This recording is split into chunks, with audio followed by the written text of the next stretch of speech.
कांग्रेस के कार्यकर्ता का जहां पसीना गिरेगा, मेरी खून की, कांग्रेस के नेताओं के खून की अंतिम बूंद गिरेगी।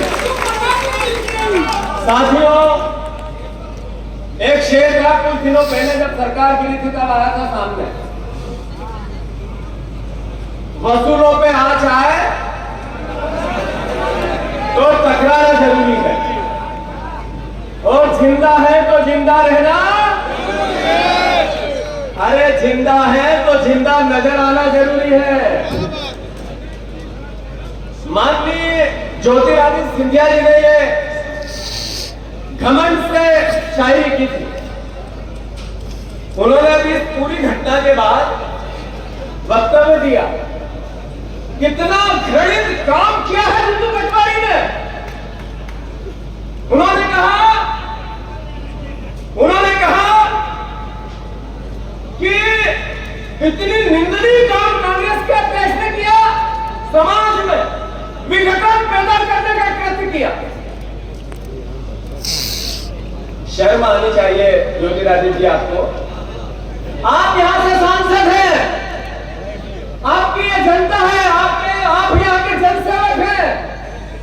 आप कहते थे कि मैं जनता मेरी भगवान है। एक लोधी समाज का बेटा 25 दिन तक दर बदर घूमता रहा, कलेक्टर के पास, एसपी के पास, अखबारों में उसके 25 वीडियो।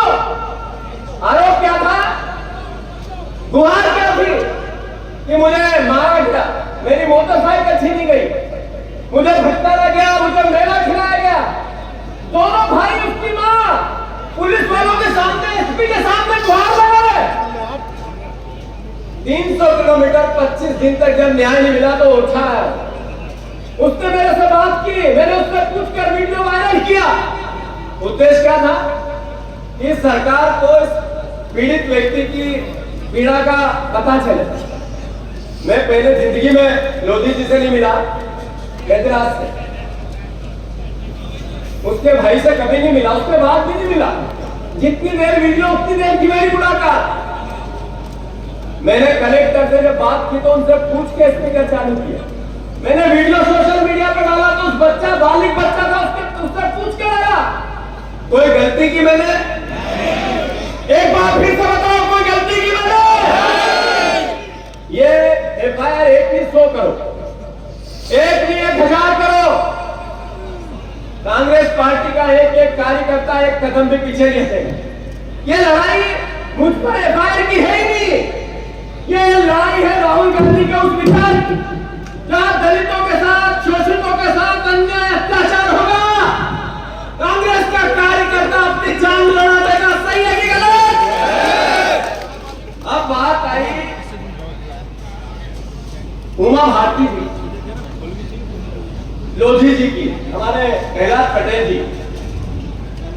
एक आपके समाज का आप फक्र करते हो भी, राजगढ़ में आदरणीय प्रहलाद पटेल आए थे कुछ समय पहले, समाज का कार्यक्रम बता रहे थे, जबकि राजनीतिक कार्यक्रम था। लोगों ने आवेदन दिया, उन्होंने कहा जो आवेदन देता है वो भिखारी। हमने उस मुद्दे को टेकअप किया, याद दिलाया सरकार को कि जनता अपना हक मांगती है, भीख नहीं मांगती। सही है कि गलत? पर प्रहलाद पटेल जी, जिस समाज की आपने दुहाई दी, उस समाज के बेटे को मेला खिलाया गया और आप एक शब्द नहीं बोले। उमा भारती जी इतनी धार्मिक महिला है, सम्मानित है, हमारे प्रदेश की पूर्व मुख्यमंत्री है, मैं उनकी इज्जत करता हूं। पर आपने तो कुछ सवाल करे थे। प्रहलाद पटेल जी नर्मदा परिक्रमा वासी, उनने तो एक बात तो पूछना था कलेक्टर से कि ये गलती क्यों हुई। उनने एक बात तो सवाल करना था कैबिनेट में। मुझे दुख है, ये जब सत्याग्रह था, ये सत्याग्रह न्याय का, मुझे आशा थी कि वो भी प्रतिक्रिया देंगे। एक शब्द नहीं बोले। मैं फिर से उनसे आग्रह करता हूं कि आप लोधी समाज पर अत्याचार है तब नहीं बोलो, जिस समाज ने आपको सर माथे पर बिठा के सरताज बनाया तब नहीं बोलो, तो फिर कब बोलोगे? मैंने अपने वक्तव्य में कहा जात पात की बात नहीं है। यह अपराधी किसी जाति या किसी धर्म का नहीं होता। अपराधी अपराधी होता, व्यक्ति होता है। पर मेला खिलाने जैसा कृत्य ये तो भैया पाषाण युग में होता होगा, कल युग में तो नहीं हो सकता। अब कलेक्टर साहब, एसपी साहब, मैं पूरे मध्य प्रदेश के अधिकारियों को चेताना चाहता हूं कि सर्विस बुक का एक रूल है, फिर से पढ़ो, उस किताब को फिर से अध्ययन करो। कानून की राह, संविधान की शपथ लेते हो, उसका ध्यान करो और फिर कलम चलाने से पहले उस विचार को जियो। कलेक्टर आप बनो, आपको हमारी शुभकामनाएं, आपको जिला मिले हमारी शुभकामनाएं, पर एक लक्ष्मण रेखा, सरकार के तोते बनने से पहले उस लक्ष्मण रेखा का ध्यान रखें। मैं सभी जिले में अलग अलग मध्य प्रदेश के कलेक्टर और एसपी से आग्रह करना चाहता हूं, उनको आगाह करना चाहता हूं, अगर हमारे कार्यकर्ताओं पर एक भी अन्याय और अत्याचार हुआ तो सिर्फ अशोक नगर का तांडव, ये आपकी अराजकता, जैसा हमने यहाँ सत्याग्रह किया न्याय के लिए, हर जिले में करेंगे कि नहीं करेंगे। और कानून हम भी जानते हैं, हमें न्याय पता है, हम वो लोग हैं जिन्हें देश आजाद कराया। गलत एफआईआर अपराध है, जो एविडेंस होते हैं उनको मैनिपुलेट करना अपराध है। आपने जो अपहरण किया उस लोधी का बेचारे गजराज का कहां है, वो कहां है उसका भाई, कहां है उसकी मां? ये पिछले जब से मेरे पे एफआईआर हुई तब से वो सामने क्यों नहीं है? और आप हमारे टर्की राजा के घर नापते हो। एक ईंट हिला के दिखाओ जरा, एक ईंट हिला के दिखाओ, एक ईंट हिला के दिखाओ, मैं चुनौती देता हूं। कांग्रेस के कार्यकर्ताओं पर अन्याय करोगे, अत्याचार करोगे और हम देखते रहेंगे, कभी नहीं होगा।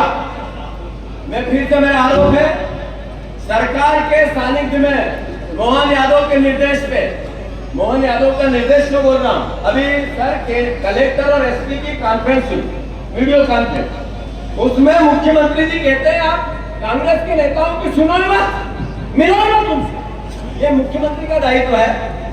मोहन यादव जी, आप मुख्यमंत्री हमारे भी हो, इस प्रदेश के मुख्यमंत्री, आप प्रदेश की उन्नति करो, आप प्रदेश की उन्नति करो। हम आपको सकारात्मक सहयोग देना चाहते हैं, हम आपका ध्यान आकर्षित करना चाहते हैं कि समस्या है, समाधान करो। आप हमारा दुश्मन नहीं हो। 5 साल बीजेपी की सरकार चलेगी, वो अलग बात है कि शिवराज जी रोज अपना एक्टिविटी बढ़ा रहे हैं आपको अस्थिर करने के लिए, हमारा कोई दोस्त तो नहीं है उसमें, हमारा दोस्त नहीं है। रोज सरकार पे सवाल अगर कोई करता है तो पूर्व मुख्यमंत्री शिवराज सिंह जी करते हैं, वो बात अपनी है, पर हम आपका सहयोग करना चाहते हैं। जहां अन्याय अत्याचार होगा हम विपक्ष की आवाज बोलेंगे। अरे आपने कहा था हम 3100 धान का दाम देंगे, देना चाहिए कि नहीं देना चाहिए? आपने कहा था 2700 के गेहूं का दाम देंगे, देना चाहिए कि नहीं देना चाहिए? अरे आपने 3000 बहनों को देने का कहा था, लाडली बहनों को, आप 1800 रुपए की रोज हर महीने चोरी करते हो, आप उनका पैसा खा रहे हो। आपने 3000 का बोला था, बहनों को देना चाहिए कि नहीं देना चाहिए? ये चोरी करो, सीना चोरी, हम बोलेंगे नहीं, बहनों की आवाज भी उठाए, किसानों की आवाज भी उठाए।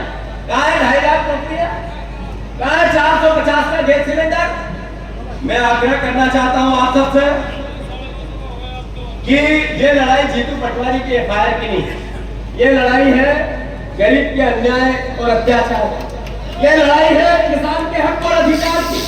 अरे मोहन यादव जी मुख्यमंत्री प्रदेश के सम्मानित